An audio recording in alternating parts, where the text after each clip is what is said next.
Salut les amis, bonjour les petits loups. Alors aujourd'hui je vais vous parler des éléments à prendre en compte, des réglages à connaître, à savoir les capteurs.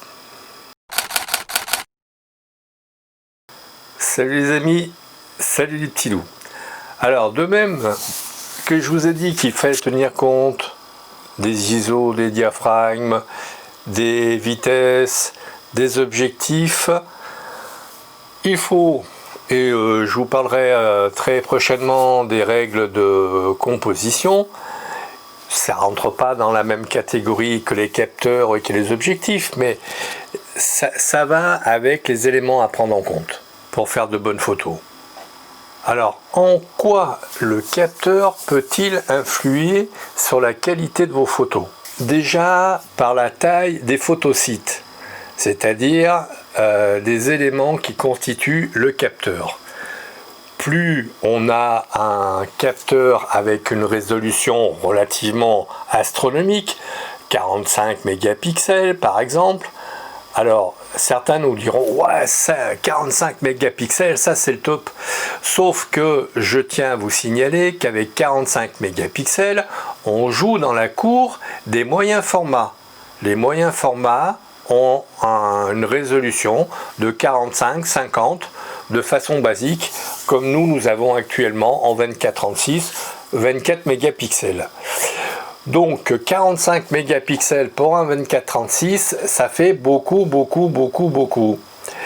Plus les pixels sont nombreux pour un capteur donné, et plus les photosites sont petits.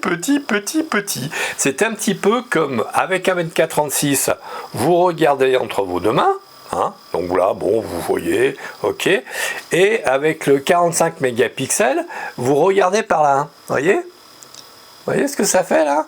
Petit trou. C'est pas terrible. Et la qualité de la lumière qui atteint les photosites est de moins bonne qualité que pour un 24-36. Donc sur un capteur 24-36 de 45 mégapixels, il vous faudra quoi donc? Eh bien mettre des objectifs de top qualité avec une définition d'enfer qui coûte un bras et qui vous demandera des sacrifices pas possibles. Alors, si on appelle ça un avantage, moi j'appelle ça un inconvénient. Donc je vous rappelle le trou de serrure. Hein. Voilà, attendez, j'y arrive. Voilà, vous voyez, trou de serrure. Pas terrible. Hein. Certes, un D850 de 45 mégapixels, 8256 pixels par 5504, soit la possibilité de faire un 2,18 m par 1,45 m, donc on va dire 2,20 m par 1,45 m pour la facilité du langage. Honnêtement, si faire de belles photos avec les objectifs qui vont avec, c'est-à-dire qui coûtent un bras et une jambe, si ça vous demande des sacrifices énormes pour faire des posters de 2,20 m par 1,45 m, est-ce que vous en faites souvent? Est-ce que vous en faites souvent de ce genre de posters, de ce genre de tirage? Alors que les D750, D780, voire les appareils photo numériques de la série Z sont beaucoup plus permissifs, avec leur 6048 par 4024 pour le D780, vous aurez la possibilité de faire des agrandissements de 1,59 m, donc 1,60 m par 1 m. Les photosites seront 2 fois plus gros, 1,8 exactement plus gros, donc la lumière qui atteindra les photosites sera de meilleure qualité. Je rappelle, là et là. Tac. Il y a la différence? Donc, avoir plein de mégapixels dans sa poche, c'est pas forcément un atout. Je dirais même qu'au fil du temps, ça peut être un inconvénient. D'ailleurs, le D850 mouline à 9 images secondes. On me dirait c'est pas un critère, pour moi c'est pas un critère de choix. Dès lors qu'on peut dépasser les 5 images par seconde, ce qu'on faisait à une certaine époque avec des boîtiers haut de gamme. Donc le D850 comparé à un Z6 qui tourne à 12 images secondes et un Z50 à 11 images secondes, ben forcément hein, le processeur et le logiciel de traitement de données, eh ben, ça mouline sec. Alors, si vous comparez le D850 au Z7, qui ont la même résolution, ils vont tout aussi vite tous les deux, mais ils vont nettement moins vite qu'un Z50 qui fait 21 mégapixels. Alors, en vidéo, là où la vidéo est la plus performante, c'est sur le Z50 et le Z6, qui sont à 24 et 20 mégapixels, et non pas sur le Z7 qui a 45 mégapixels. Je vous dirai à la fin que les constructeurs eux-mêmes vous donnent des pistes. Oui, mais bon, avant les 12 mégapixels, ça faisait l'affaire. On avait des 24 mégapixels, mais bon, c'était, on avait des photos du feu de Dieu. Ouais, mais attendez, il faut comparer ce qui est comparable, à savoir les anciens capteurs et les nouveaux capteurs. Les nouveaux capteurs sont beaucoup plus performants que les anciens. Je n'en veux que pour preuve que le D780 est nettement plus performant que le D750 dont il hérite pas mal de trucs. Personnellement, je me souviens à une certaine époque, je suis passé du D100 avec 6 mégapixels à 12 mégapixels avec le D2X. Alors par contre, effectivement, là, j'avais doublé mes mégapixels. Alors on pourra me dire, ouais, ben c'est bien la preuve que tu racontes que des conneries. Non, c'est pas vrai, parce que pour avoir de très bonnes photos, aussi bien qu'avec mon D100 avec le même objectif, par exemple mon 70-200, il m'a fallu doubler la vitesse. Parce que effectivement, je ne sais pas pourquoi, il y avait peut-être des vibrations, j'en sais rien, mais c'était légèrement flou. Donc il fallait que je passe, mettons, du 60e au 120e de seconde, pour par exemple une focale de 70 mm, et ainsi de suite. Donc à un moment donné, ça amenait des limitations. Alors si vous avez des objectifs de compète, qu'est-ce que vous voulez que je vous dise? Allez-y, tranquillement. Par contre, si vous avez des objectifs normaux, classiques, on va dire un 50 mm qui ouvre à 1.8, un 75 mm qui ouvre à 1.8 ou à 2, bah vous allez avoir quelque peu des difficultés à obtenir des clichés, ce qu'on appelle sharp, c'est-à-dire tranchant, avec une définition et une netteté de folie. Mais certains objectifs que vous avez à votre possession, vous les trouvez super sympas. Par exemple, contrastés, avec une bonne définition, avec une certaine douceur, mais quand même bien contrastés ou bien définis, ou même les trois à la fois. Ça n'empêche pas, l'un n'empêche pas l'autre. Et voilà, je veux dire que par exemple si vous avez un 50 mm f1.4 tel que j'ai, alors c'est vrai qu'à l'époque il m'avait coûté un peu plus cher que le 50-1.8, mais par contre il avait une définition, enfin il a toujours une définition de folie de 144 paires de lignes par millimètre. Vous vous rendez compte? Donc effectivement vous avez ce type d'objectif. Effectivement, vous pouvez tranquillement vous payer un Z7 ou un D850. À vous les joies des photos super nettes et d'avoir des méga posters. Avec vos objectifs que vous maîtrisez bien, que vous connaissez, vous savez ce que vous allez faire. Vous savez que avec F8, vous allez avoir telle profondeur de champ, telle netteté, et que bon, vous n'aurez pas à vous tirer les cheveux pour savoir les résultats que vous pourriez avoir éventuellement. Vous savez que vous allez avoir tel résultat. C'est ça la maîtrise de son boîtier, c'est ça la maîtrise de son matériel. Et ça, c'est super important. Par exemple, moi je me souviens avec mon Pentax, mon tout premier boîtier, je savais que quand je cadrais 10 personnes, il y en avait 8 qui étaient dans le viseur, et je savais qu'après sur la photo, il y allait avoir les 2 autres personnes qui étaient aux extrémités. C'est ça, avoir la maîtrise de son matériel. Alors, quand vous connaissez votre matériel, vous connaissez ses forces et ses faiblesses, et vous pouvez rester en deçà des faiblesses de votre boîtier. Et là, vous ferez des photos qui s'en ressentiront grandement, puisque vous aurez maîtrisé la situation en toute occasion. Alors, le capteur est un élément à prendre en compte. Pourquoi ? Parce que si vous faites de la photo animalière, il vaudra mieux vous acheter un APS-C qu'un 24-36. Parce qu'avec un APS-C, vous aurez, avec un 200 mm, un 300 mm, et un 300 mm par rapport à un 200 mm, c'est pas les mêmes coûts, hein.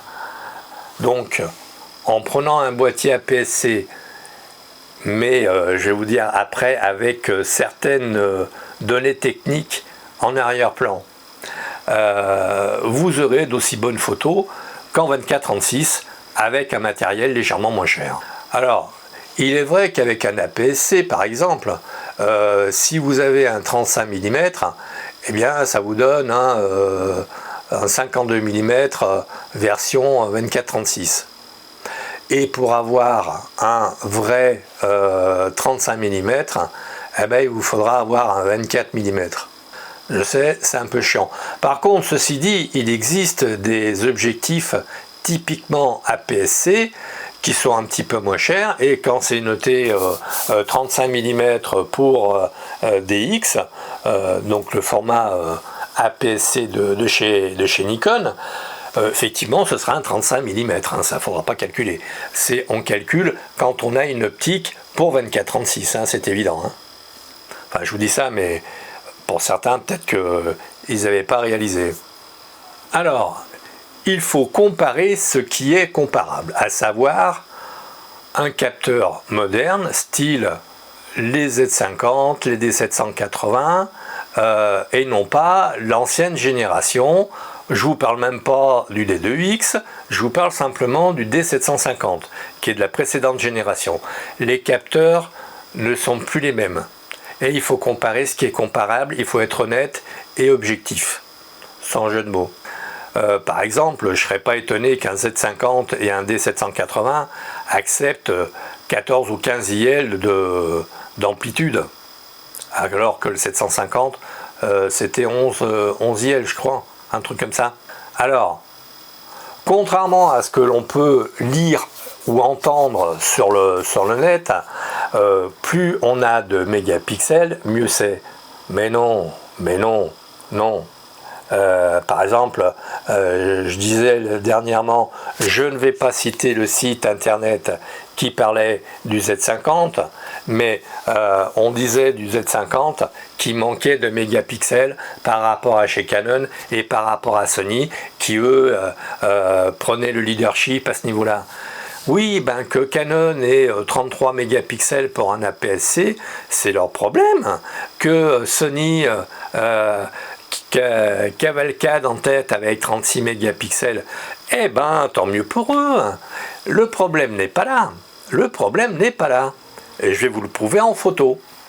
Alors c'est vrai que c'est facile de dire ouais alors bon, bonjour monsieur, je voudrais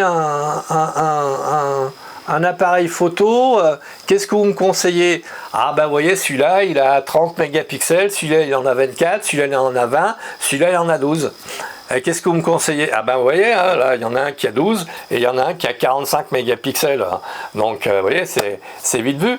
Il ne nous a donné aucune explication, et pour lui, il n'a pas été obligé de dire ouais mais alors, vous comprenez, le 21 mégapixels a un meilleur rendu au niveau du capteur que le D850 qui a besoin d'optiques très pointues. Il n'est pas obligé de rentrer dans des explications absconses. Il vous dit le nombre de mégapixels et ça y est, il a fait son boulot. Alors, est-ce qu'une résolution de 21 mégapixels, enfin 20,9 sur le Z50 est une tare par rapport à un 24 mégapixels d'un 780? Parce qu'on compare ce qui est comparable, c'est-à-dire des capteurs de même génération. On est d'accord?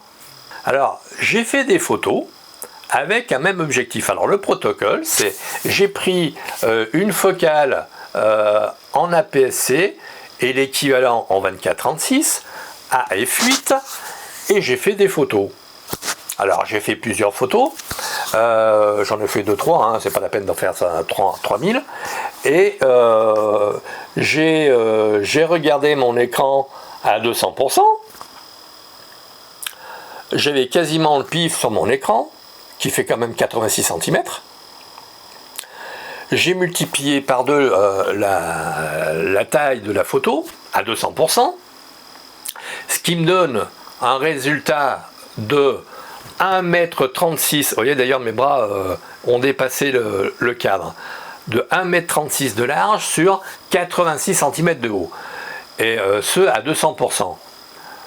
Bah, j'ai pas vu trop de différence entre les deux. Hein.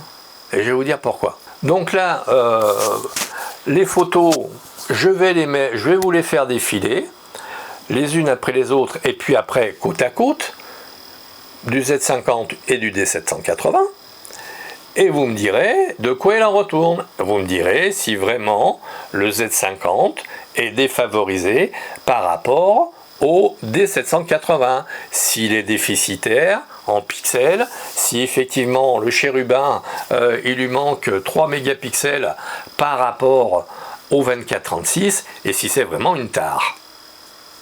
Personnellement, le pif collé à mon écran, enfin 50 cm hein, quand même, hein, vu que la taille de la photo fait 1,30 m, bah, j'ai rien vu de spécial. Hein. À un moment donné, on voit même bien les défauts du mur. Alors, sauf si vous êtes un gros débile ou alors à moitié aveugle, vous ne regarderez jamais vos photos à 20 cm de votre écran ou 20 cm de votre poster. Parce qu'on vous prendra pour un gros débile.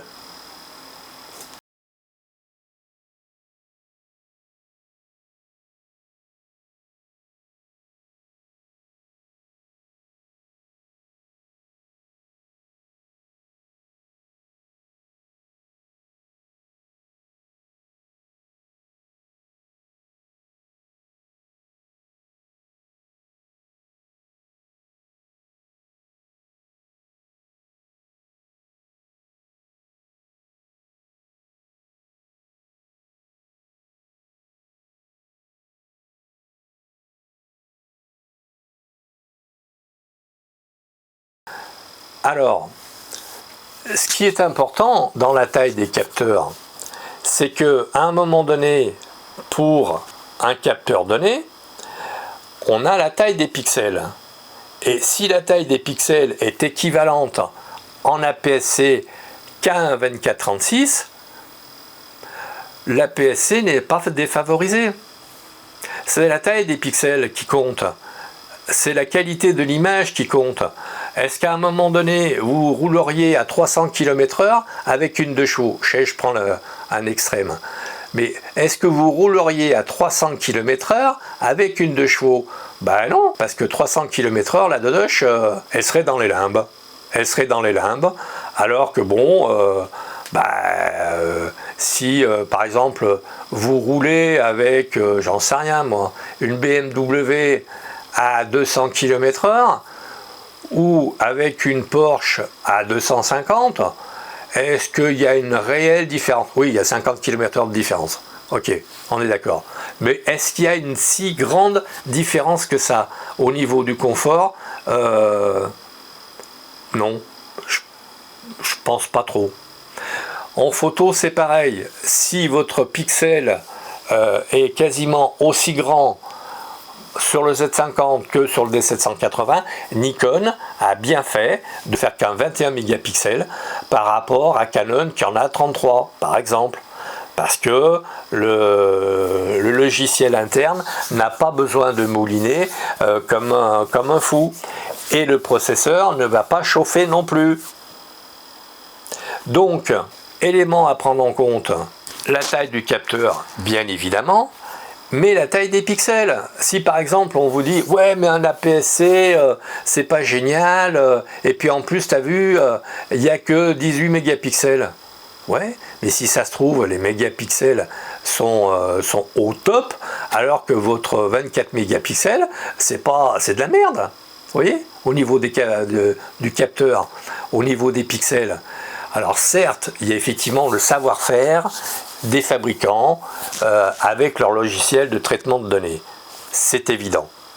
Mais à génération identique, par exemple comme le Z50, le D780, le D850, les Z6 et Z7, là on peut comparer. Et on peut voir que, et vous le verrez d'ailleurs, avec les photos à l'appui, ben moi je vois pas trop de différence. Hein.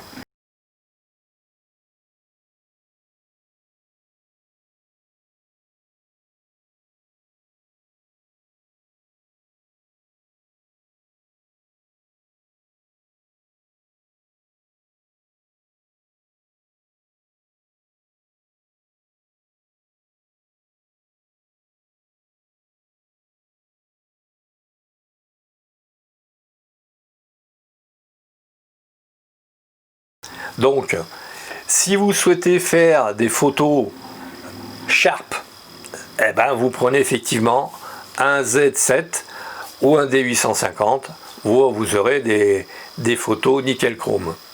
Par contre, si vous voulez de la souplesse, et ce qui est important, eh ben, vous prendrez le Z50, le D780, voire le Z6. J'ai pas eu encore le temps de tester la souplesse de ces deux capteurs, sachant que le D780 a le capteur du Z6. Hein. Mais ceci dit, je pense que dans une prochaine vidéo, je regarderai, je calculerai les deux capteurs. Alors, il y a un élément qu'il vous faut prendre en compte, c'est que les constructeurs eux-mêmes identifient clairement leurs boîtiers qui ont un capteur souple par le fait qu'il soit orienté vidéo plutôt que photo pure. Par exemple, le Z50, le Z6 sont orientés un tout petit peu plus vidéo que ne l'est pas le Z7. De même que chez Panasonic, par exemple, le GH5 avait 20 mégapixels orienté photo, qui faisait de belles vidéos, on est bien d'accord. Mais le pro de la vidéo chez Lumix, c'est le GH5S par rapport au GH5. Parce qu'après, bon, les boîtiers S, je ne les connais pas, donc je n'en parlerai pas. Donc pourquoi a-t-on besoin de plus de souplesse sur un capteur orienté vidéo? Bien tout simplement parce qu'on peut passer d'un environnement bien éclairé, bien maîtrisé, à un environnement plus sombre ou plus éclairé. Alors, il est évident que dans de telles conditions, on a besoin d'un capteur qui encaisse les écarts plus facilement qu'un appareil photo numérique qui soit sharp. Bon, alors, les choses ne sont pas figées, hein, il est évident, et que, bon, j'ai essayé de faire un peu simple, histoire de vous expliquer un petit peu la chose. Mais sachez que le Z50, par exemple, a une plage de détection de -2 IL à +19 IL, et avec l'autofocus faible luminosité, il descend jusqu'à -4 IL. Le Z7, lui, orienté photo, descend de -1 à 19 IL. Le Z6, lui, descend de -2 IL à -4 IL en faible luminosité, à -4 IL en AF faible lumière, jusqu'à 19 IL. La 19 IL, ça semble la limite haute pour les hautes lumières. Le D780, enfin, descend de -3 à +19 avec l'écran descend à moins 5 IL et en AF faible luminosité à moins 7 IL. Vous comprendrez pourquoi je me suis acheté un D780 plutôt qu'un Z6. D780 qui a la possibilité de mettre des anciennes optiques du style ED, G, etc. En fait, tous les anciens Nikkor, à part quelques exceptions. Les capteurs sont les pellicules de nos appareils photo numériques. À l'époque de la pellicule, une personne bien informée n'aurait jamais acheté une pellicule dont la finesse ne soit pas avérée et ou une pellicule avec beaucoup de grains.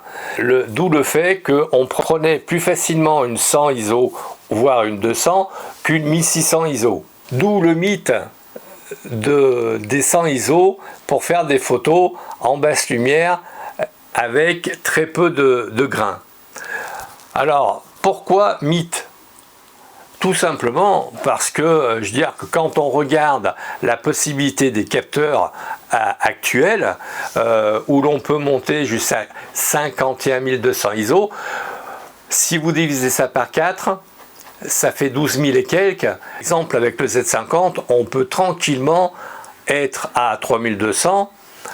Et si on se met à 1600, là on est tranquillou bilou, on aura une restitution des couleurs qui sera parfaite avec une finesse de grain à toute épreuve.